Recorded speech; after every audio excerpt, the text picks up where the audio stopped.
Afternoon, YouTube. Got my scissors, got my basket. We're gonna go out to the herb garden today.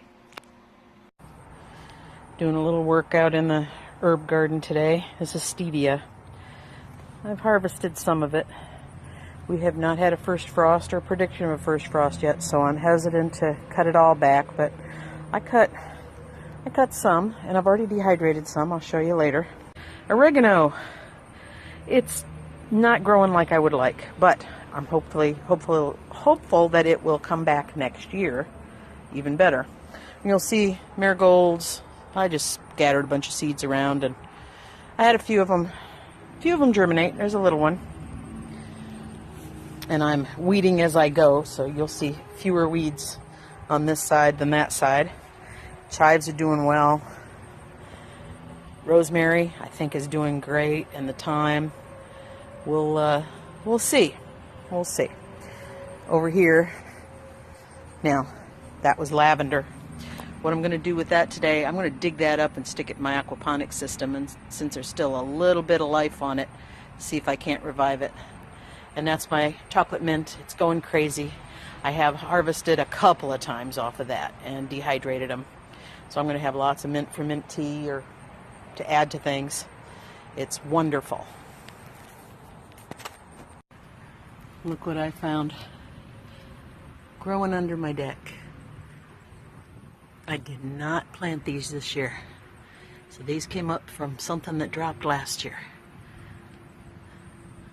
Cute. I'll just leave them alone until the frost comes. So I harvested some of the stevia and some chives, and I'm just rinsing them off, and then we're going to prepare them to go in the dehydrator. I also harvested marigolds. Oh, they smell, but they grow great every year, and the ones in the pot die off quicker. The ones out front, as you saw, are still luscious and thriving, but pluck those dead heads and let them dry out, and I'll have plenty of seeds for next year.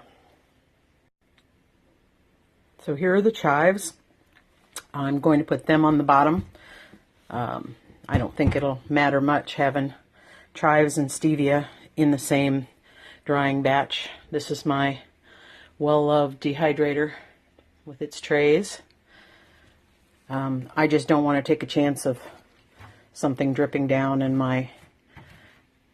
I don't care if my chives are a little bit sweet, but I don't want my stevia to taste like onions. And I'm not doing a ton this time. And no, I'm not pristine about laying them out so that they don't touch or anything, because trust me, they dry. I have done a lot of research, and yeah, technically it's best if each one dries on its own. And if I'm doing something really wet like tomato slices, which I'll talk to you about in a little bit, then I will make sure that they're, because that's got a lot of moisture, but it's not so critical for herbs. Okay, then we'll move to the stevia, which is right here. Oop, don't want to forget that little piece. Bring it over, and I'm just going to pat it dry. And yeah, I see a couple of pieces of chives in there, but we'll get those. So this ain't rocket science, folks. Pull the leaves off.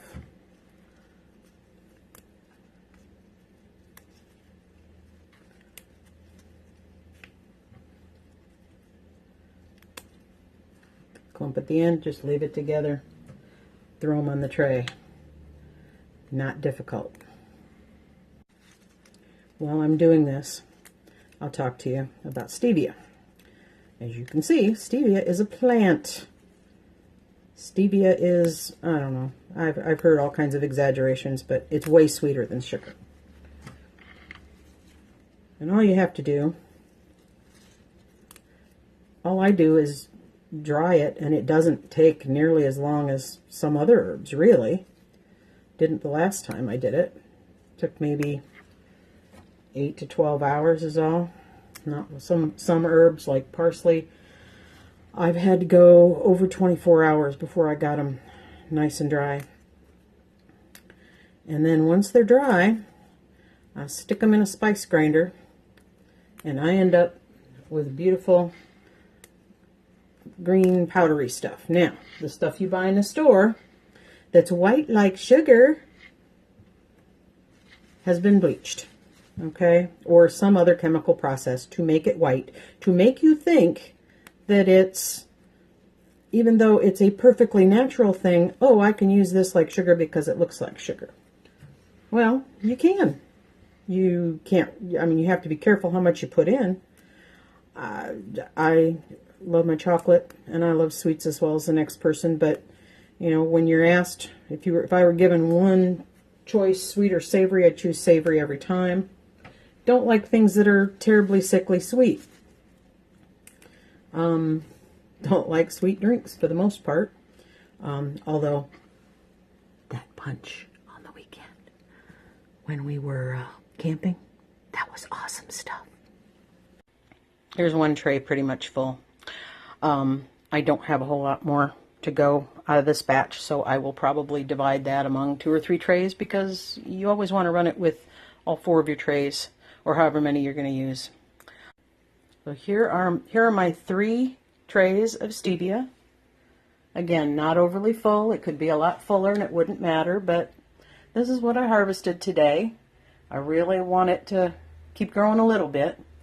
Checked all the leaves carefully for bugs and washed them off, dried them off, and then just threw them on here. When I first started doing this, I was very, very careful about making sure that each little thing on the tray had its own separate space. And now I realized with a little experience that I don't have to be quite that careful with these.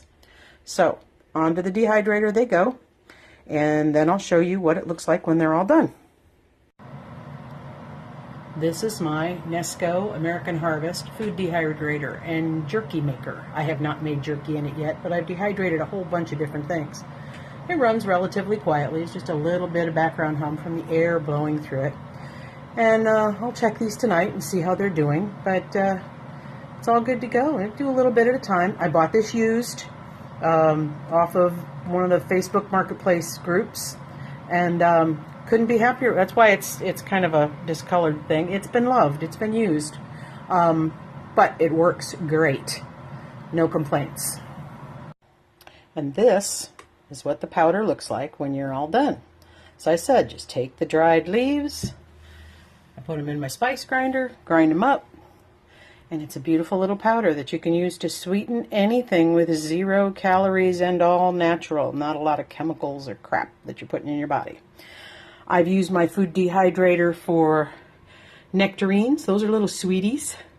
Cuties, oranges, that were left over in the fridge and probably going bad. So, but they make a nice little tasty treat.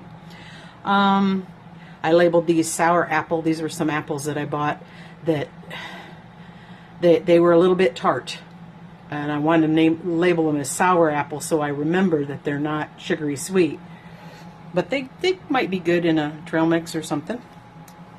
Mint. I showed you my chocolate mint before, and I'm going to have a lot more of that. Haven't ground that up yet. Lemon. I had an old lemon, so I sliced it up and dehydrated it. That's going to be perfect in some tea in the wintertime. Again, the stevia. Now here's my dehydrated tomato slices. I think I'm going to keep some of them as slices, but this is ground tomato powder. This is amazing, amazing stuff. Because I can take a tablespoon of this and 2 tablespoons of water, and I have tomato paste. And I have used it to thicken soups and add some additional flavor, and it's just amazing. Absolutely amazing. This one is it's not labeled, but it's parsley. That is, and it's just crumbled, but that is dried parsley that I grew in my aquaponics system. And I'll catch you all up on my aquaponics system in a later video. So I've done some canning, made some jelly this year, but this has been my fun time, is working with this dehydrator. And it has worked so very well. I'm very, very pleased with it. I hope you enjoyed this video. Just another little peek into the life of a retired scientist. Enjoy your life. If you're not enjoying life, why? Always enjoy. Please click like, subscribe to my channel so you can keep up with all my musings, and leave me a comment if you enjoyed it. If you didn't, let me know. I won't do one like this again, but I've been having fun with this year, and that's what it's all about. Have fun, everybody.